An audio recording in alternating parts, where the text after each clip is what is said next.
Isle of Wight Volunteer Stories is a podcast brought to you by the Isle of Wight Volunteer Centre, celebrating the wonderful contribution that volunteers make to island life. We'll be hearing about the different roles and activities that people do, what they get out of it, and what motivates them to start in the first place. Volunteers share some of the highs and lows of their lives, talk about the skills that they learn and the connections that they make on their volunteer journey.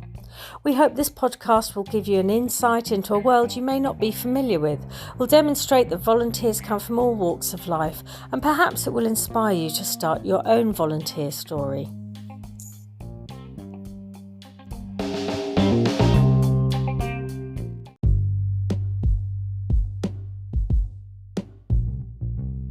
I'm Sandy Cicognani from Community Action Isle of Wight, and I'll be your host on this podcast.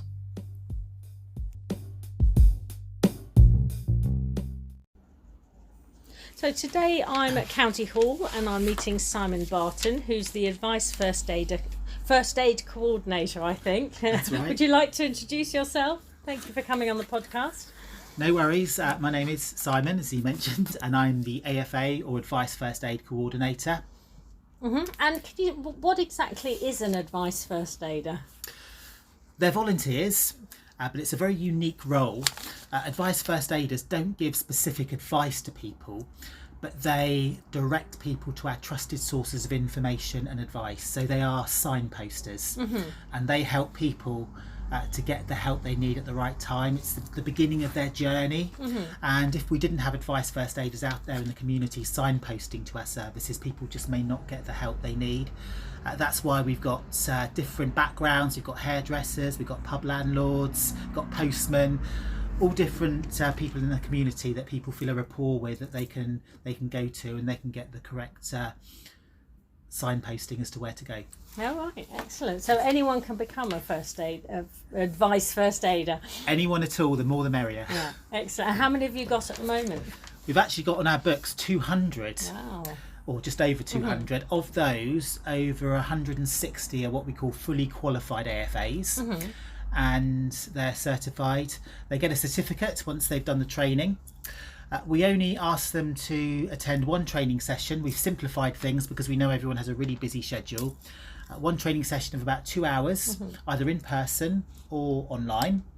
And once they've done that, they are a certified AFA. And we give them lots of marketing materials, we give them their own laminated certificate, and we keep in touch with them on a regular basis. Excellent. Okay. And you said they're based all over the community. Anything else? I'm just trying to think. Well, I'll cut that bit. Is there anything else that we need to say about that? Oh, so how I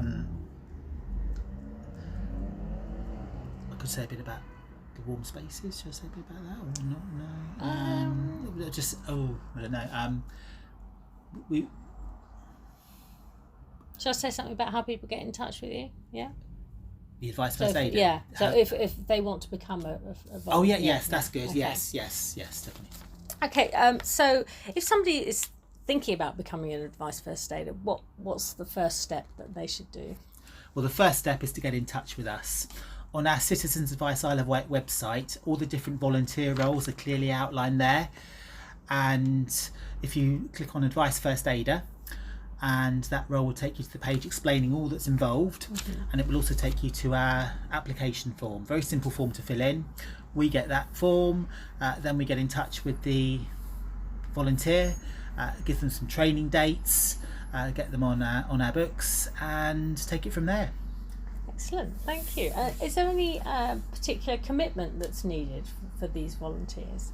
No time commitment at all. It's a very easygoing volunteer role for people that are very busy. We do have AFAs as well with different organisations on the island, like Independent Arts, Age UK, Community Action, that sort of thing. And we realise they've got very busy schedules anyway, so no specific time. It's just as and when they meet people. It probably complements what they're already doing, to be honest, because many people we find already signposting people, but it's just a way of us recording that and measuring the project success. So no set hours, no commitment, but just signposting where they can, as often as possible. Excellent, thank you. And the monitoring, so once somebody is an advice first aider, do they have to record what information they're giving to people? All we ask them is for them to report back to me, and I send them an email each month of how many people they've signposted for that month. We have produced advice first aid business style cards as well, that they can put their name and AFA number on. So if they signpost someone, we know who's actually referred or signposted them to us. Excellent, thank you very much. And I presume they're part of the Citizens Advice volunteer team as a whole, are they? Definitely, most definitely. It's part of the chain, because you've got advice first aiders, then you've got telephone assessors, you've got those that actually give advice, but they're all as valuable as each other. As we said, we all work together as a team. They're very much appreciated and very valued, and we appreciate them all, and we keep them in the loop. We treat them the same as any volunteer with Citizens Advice, with any news updates and information they need to know. Excellent, thank you. Thanks so much, Simon, and see you again soon. Thank you. If you would like to find out more about how to volunteer, or if you're an organisation looking for volunteers on the Isle of Wight, please go to our website www.iwvolunteer.org or email us on volunteer@actioniw.org.uk.